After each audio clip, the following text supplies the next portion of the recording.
大家好，歡迎收睇《解密大行動》。話說喺江西省南昌市黃源村，幾百年嚟一直流傳住一個好神秘嘅禁忌。傳說係咁嘅：午夜一過，絕對唔可以出門口。如果唔係，就會被惡靈纏身。所以每日晚黑，只要12點鐘一過，村裏邊嘅人無論如何都唔會再踏出門口半步。而呢個禁忌啊，就係源於村裏邊由於有一座好神秘嘅古墓。傳說呢個墓地一到晚黑就會發生好啲離奇嘅，甚至好恐怖嘅事情。但係喺2010年3月10號呢個晚黑，一個叫做朱小文嘅村民阿文仔，佢就貿貿然咁樣打破咗呢個老祖宗嘅留落嚟嘅規矩，隻身闖入墓地。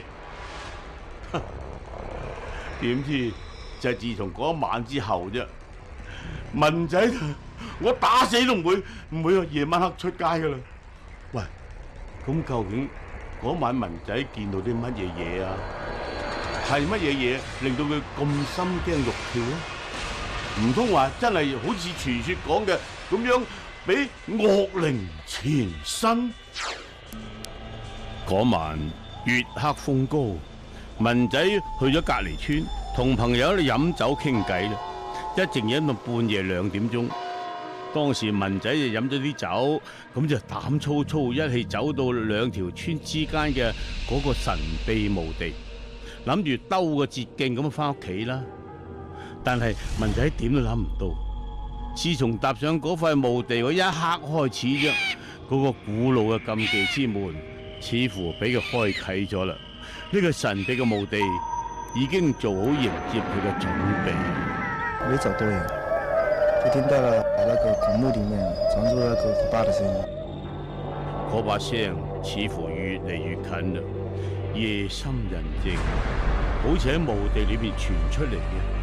聽起嚟咧，好似係一隻野獸咁樣喺度陰沉咁樣叫，又好似厲鬼咁樣喺度勾住佢嘅魂魄。一時間啫，文仔成個人都走醒啦。不過如果佢知道跟住落嚟發生嘅事咧，可能佢會寧願自己唔好醒得咁快啦。有什麼嘆息嘅聲音，好多那個亂七八糟嘅。一時之間，寂靜嘅古墓突然間變成得好熱鬧。鬼語嘅叫聲、流血嘅石獅、忽暗忽明嘅鬼火，仲有一隻匿埋喺樹邊一直掘實佢嘅鬼影，嚇到手騰腳震嘅佢，唯一諗到嘅就係走啊！我是嚇得想跑。當文仔翻到屋企嘅時候，已經係清晨5點鐘啦。嚇到懵咗嘅文仔，佢慶幸自己執翻條命之餘，亦暗暗發誓：呢世人我點都唔會走近嗰個地方噶啦。千萬不要接近這片古墓，因為那裡面從歷史以來就有那個可怕的東西。文仔呢次撞鬼嘅經歷聽起上嚟雖然係好恐怖，但係會唔會係文仔嗰晚真係飲多咗呢？眼花睇錯咗呢？又抑或係唔係佢係作嘢啊？但係班村民，尤其係嗰啲老人家咧，對呢件事係深信不疑嘅。佢認為文仔呢件事正係對嗰班膽大妄為、擅闖墓地嘅人一次懲罰同埋警告。警告說這裡邊有鬧鬼，好像有那個金蟬守門。聽說這裡就是天地陰陽，有發生的有那個奇怪的聲音。我們村裡的人都不敢輕易的接近。唔通文仔真係撞鬼？但係我哋現代社會嘅科學研究就話根本就冇咩鬼怪嘅。但係而家不論係文仔又好，因為村民個個都講到似層層咁喎，而且條村仲流傳住好多奇奇怪怪嘅傳說添。嗱，為咗解開呢個一系列問題，我哋決定親自去呢個神秘古墓一探究竟。我哋啱啱行入呢條通向古墓嘅小路，唔知係巧合啊，因為係咩原因啊？原本係明明出太陽嘅，突然間落起雨嚟。呢場雨啊，無疑令我哋更加緊張啦。雖然古墓距離呢條村只有幾百米啫，但係同村裏面熱鬧嘅景象完全唔同嘅。呢度除咗樹，幾乎荒無人煙。呢個就係文仔嗰晚闖入嘅恐怖墓地咯。呢個墓睇上去似乎冇咩奇異嘅地方。繼續沿住石路向前走啦，我哋終於見到咗嗰個文仔記憶深刻嘅石獅子，都在流血。但喺而家呢隻石獅子上面呢，冇任何嘅血跡，亦根本睇唔出有咩異樣。不過喺呢個時候呢，我哋意外又發現咗啲嘢啦。但是上面刻了很多的字，這個字好像看不太清楚。我上面還雕了很多花紋，你看上面。嗱，棟喺古墓前呢一對石柱，竟然係一對華表。究竟華表佢代表住乜嘢意義啊？一直以嚟，專家都有不同嘅睇法。有人就話係用嚟識別方向，亦有人話用嚟上書進諫，甚至有人話係重要建築嘅標誌。但有一點可以肯定嘅就係喺舊陣時，華表似乎多多少少都同權力地位有關嘅。照咁講啊，呢個古墓嘅主人應該係非比尋常。一時間，呢個古墓似乎又多咗一份神秘感啦。雖然有啲緊張，但係為咗揾到真相，我哋決定冒險入去。沿住墓道，我哋小心翼翼咁樣向前行。出乎我哋意料，經過一番搜索之後，我哋冇發現有任何嘢。就喺呢個時候，一個棺材突然間喺我哋面前出現啦。根據文仔嘅描述，佢當時就喺呢度見到嗰啲若隱若現嘅鬼火。但係我哋對呢個墓穴進行詳盡考察之後，依然冇發現任何異樣。唔通話文仔嘅遭遇同埋呢個百年嘅禁忌都係假嘅？覺得好像，但我並沒有聽到什麼太多奇怪的聲音，或者他說那麼玄乎。由於墓穴嘅空氣越嚟越潮濕，搞到我哋呼吸都變得更加困難啦。無奈之下，我哋離開咗古墓。日頭調查完之後，我哋喺古墓冇發現任何乜嘢異常。文仔講嘅血跡啊、鬼火啊、鬼影啊，通通唔見。睇嚟文仔嗰晚真係飲多咗啦，係自己嚇自己啫。不過村裏邊嘅傳說同埋神秘禁忌又點解釋呢？唔通話一定要係午夜古墓嘅禁忌先至會打開？為咗驗證，我哋決定午夜嘅時分再去一次古墓。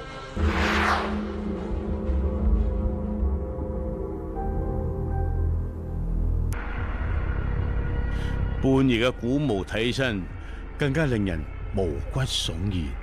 喺呢一片荒山野嶺，淨係嗰啲樹影咗一喐啫，就可以令到我哋一身冷汗啦。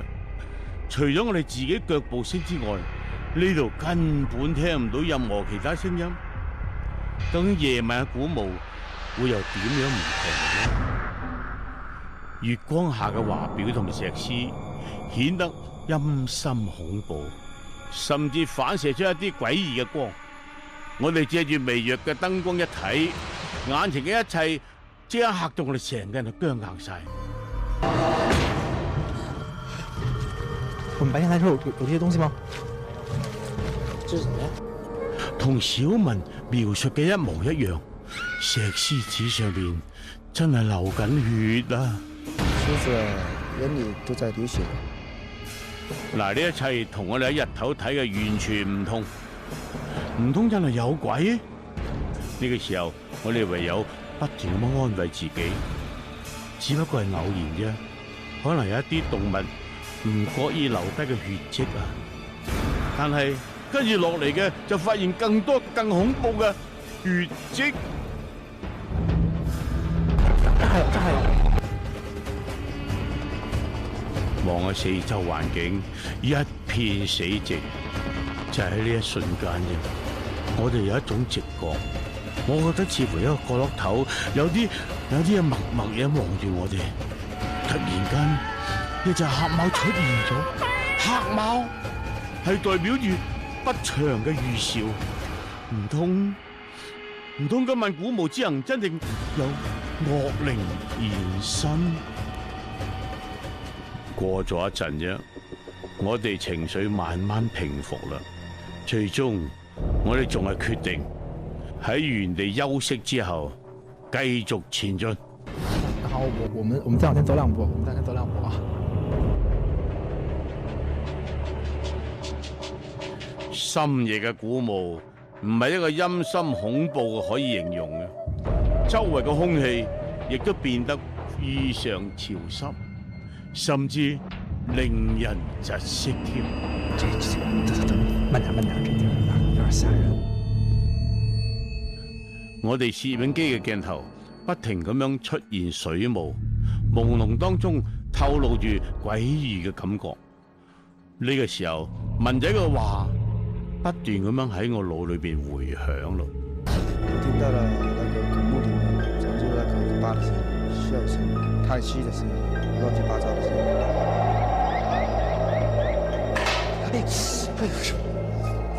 喺墓地裏邊，突然間響起好清晰嘅敲門聲，但當我哋用電筒照過去揾出聲音嘅來源嘅時候，敲門聲立即就消失咗，而隨後出現嘅鬼影同樣一閃而過，無論我哋點樣揾都揾唔到。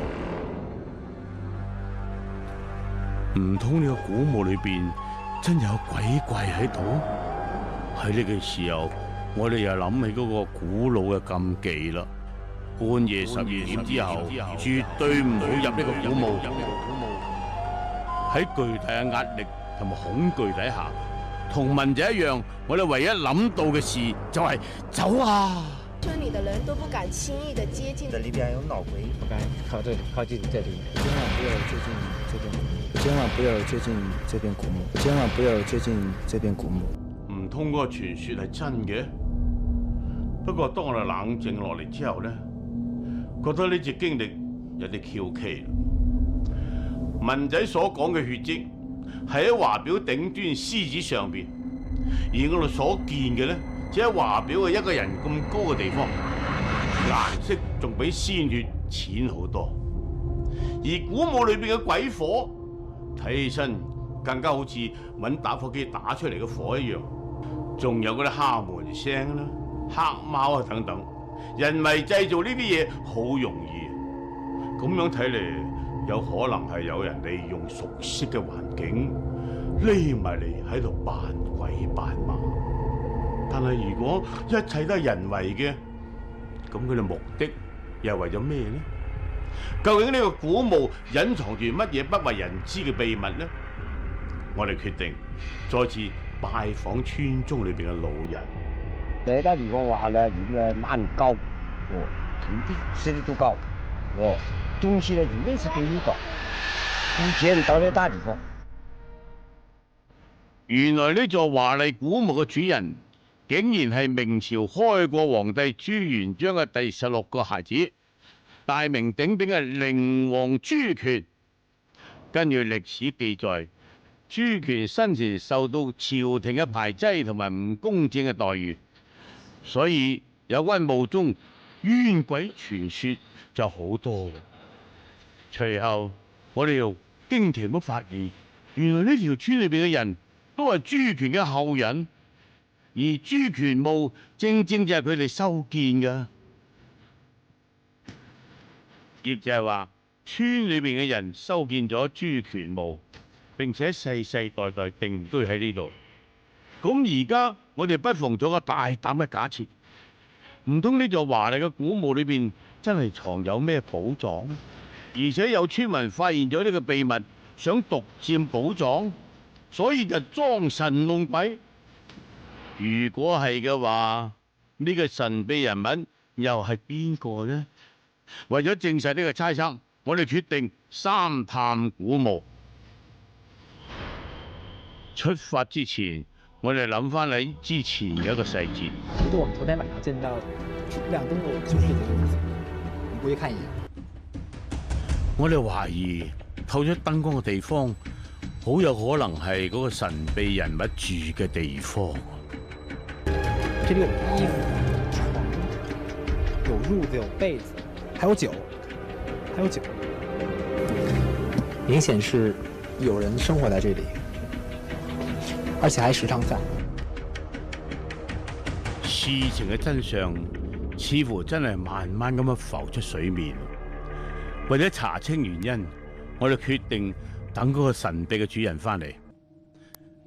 但過咗10分鐘，半個鐘頭，主人始終冇出現。